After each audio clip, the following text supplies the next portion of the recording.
অতিষ্ঠ, অনেক কষ্ট হচ্ছে গরমে, শরীর জ্বালা যন্ত্রণা করতেছে, খারাপ লাগতেছে। হাঁটতে হাঁটতে মৌচাক চলে আসলাম, আর মৌচাক ড্রেনের পাশে দেখেন একটা ওয়াসার লাইনের পানি, ঠান্ডা পানি, গভীর নলকূপ থেকে পানি উঠতেছে, সেই পানি তারা সাপ্লাই দিতেছে। যে পানিটা পাই ওটা হাত মুখ দিতেছি, দেখেন অনেক ক্লিন, অনেক ঠান্ডা পানি, অনেক অনেক ভালো লাগতেছে। এই পানি, এই দেখেন কি সুন্দর পানি, কি সুন্দর পানি।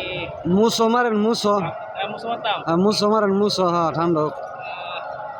শান্তি শান্তি, একেবারে ঠান্ডা পানি। দেখছো তুমি ধরতে পারতেছি না, পানির আটকায় ধরতে পারতেছি না। দেখো পানির অনেক দূর যাইতেছে, যে কোনো একটা পাইপ, ফাটা পাইপ, পানিটা অনেক দূর যাইতেছে। দেখছো তো রাখার মতো জায়গা পাইতেছি না, শান্তি। হাতটা ভালো করে দিলে পড়ি না, জানো তুমি ক্যামেরা কিন্তু ঠিক মতো দিলাম, যদি না পড়ি আসল তো তুই হলেই বললে কিন্তু ইন্না নিলা দেন একেবারে ময়লা পানি, বললে কিন্তু এই যে দেন ময়লা পানি। এই যে তুমি কথা বলেও করে না, তুমি কইলে করে যাবো না, বলে করতাম না। তো আসলে অনেক ঠান্ডা পানি, অনেক ভালো লাগতেছে। তুমি কি আসবে একটু? আপনি দিতে দেন। শান্তি, আর লাগবো না, থাক, খেয়ে দেখো পানি।